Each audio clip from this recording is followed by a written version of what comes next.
This is a Nakamichi Dragon CT turntable. So in the 1980s, Nakamichi was known for the Dragon tape decks, and also they made some amplifiers and preamplifiers as well, in addition to some CD players too. Now the Dragon CT is a computing turntable, and you might ask yourself, what does it do differently than any other turntable of the same era? Well, we'll get into that. First off, I want to show the overall size of this turntable. It's much larger in person than I was expecting it to be. So here it is next to a Delphi Oracle, which by itself is normally a rather large turntable. This is just order of magnitude larger than most that you'll find. I restored this turntable mechanically and electrically. So after this introduction to the turntable, I'll have two other parts of the video. One part will actually walk through the operation of the centering mechanism, and the other part of the video will go over the various components underneath of the record player that make it do its work. The real fancy part of this turntable is the automatic centering mechanism. There's not much information online about how this works, so I'll try to walk it through here. This is a typical rubber platter. It's Nakamichi brand, so it is specific to this turntable. Under that, you'll see this glass platter. This glass platter has a spindle that comes up through the top, but if you look at the bottom of the turntable platter, you'll see it doesn't protrude very far. In fact, there's just like a little spot that comes out. And when you push that button in the center, that plunger comes out. And what it will do is ride in the center of this aluminum platter. So if you notice, there's like a divot here and a concave V at the base of the center. So what this allows is a basic centering of the glass platter on top of the aluminum platter by pushing down this plunger. For example, I could start with the glass platter all the way this way.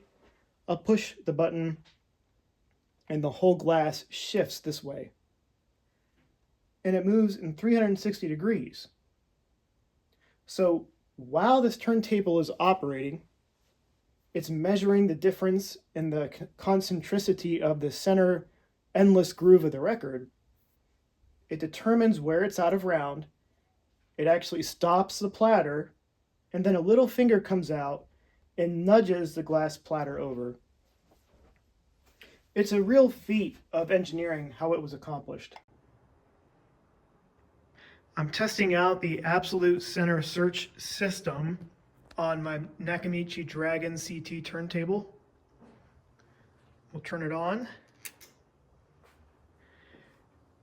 And I'm going to activate the center search. So now the tone arm will go to the center of the disc and we'll watch the voltage on the multimeter. It's swinging from about 650 to 700 millivolts DC. It's at the highest voltage right now, so the finger will come out and just nudge the record a little bit. So our delta before was about 50 millivolts. Let's see how much closer it is now. Now it's really close. It's only varying about less than 10 millivolts. Let's see if that's good enough. Nope, it's going to try one more time to make it even closer. So now that voltage on the multimeter should be really steady.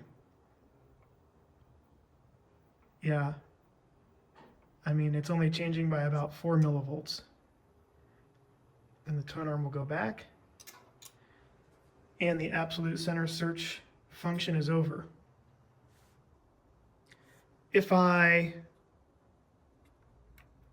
It's already centered search. If I cancel it now, Okay, I'm going to push this button just to do it one more time. So what this button does is it mechanically moves the platter a little tiny bit. Let's run that one more time.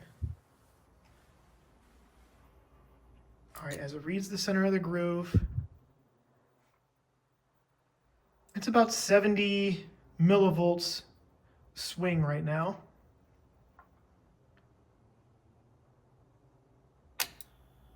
All right.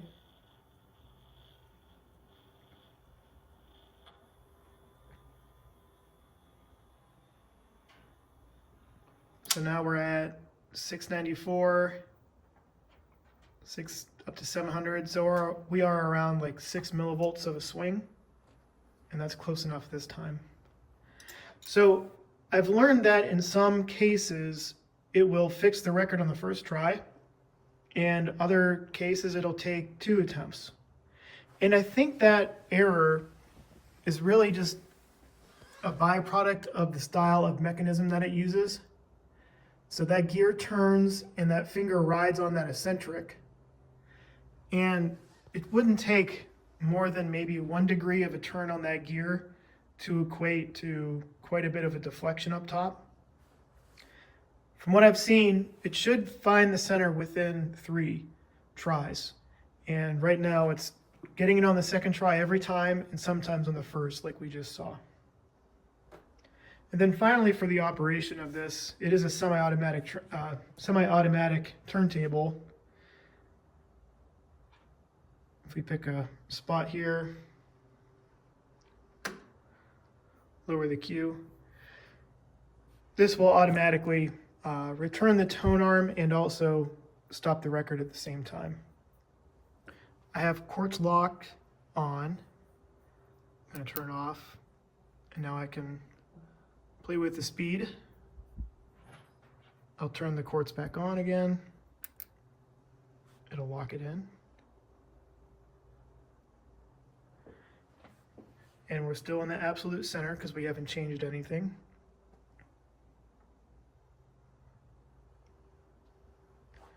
Now any minute now, the tone arm will reach the end of the record and go back. Here's the guts of the Nakamichi. We have a couple different boards. Power supply board is up here. This section here is for logic controls, and back there is also for logic controls. Motor is in the middle. The motor has to be removed from the bottom, so if it needs to be lubricated, it's a little bit of a surgery to get to it. This is the front, so the control panel would be right here. Here are the interfaces for the switches. This is the power switch. And then in the front corner is the centering mechanism.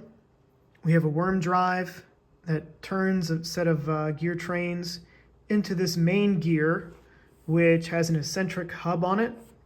And this eccentric hub is what moves the finger in and out to center the record. Micro switch for logic controls. And then in the back side, this is the mechanism for the centering tone arm. The cover here is for the optical transistors that are used to sense the position of the tone arm. And that's what I'll show a video of, actually monitors the center of the record. Some electromechanical operations here for different record sizes, right this way. Another worm drive with an eccentric, and some micro switches again for position information. And then finally, here is the center of the tone arm, which is really nice. I mean, this whole turntable is incredible, but there's no physical connection from the tone arm to the mechanism. It uses a electromagnetic force through these coils on this board, which interact with the magnet. And then this disc on top is again another phototransistor, like what we have on the rear tone arm. And that reads, when the tone arm is at the end of the record. So you can tell right now, In between these two boards, we have a light and a sensor. And as this wafer blocks the light, obviously the transistor gets no photovoltaic information from the light source until we get closer to the end of the travel of the tone arm, which is why we have these slits in the wafer. So the closer you get to the end of the tone arm, the more information is sent back to the phototransistor basically, which then feeds into the logic controls and all the different small signal amplifiers and tells the tone arm to go back home. This mechanism here is the brake for the platter. And finally, the solenoid for the cueing up and down.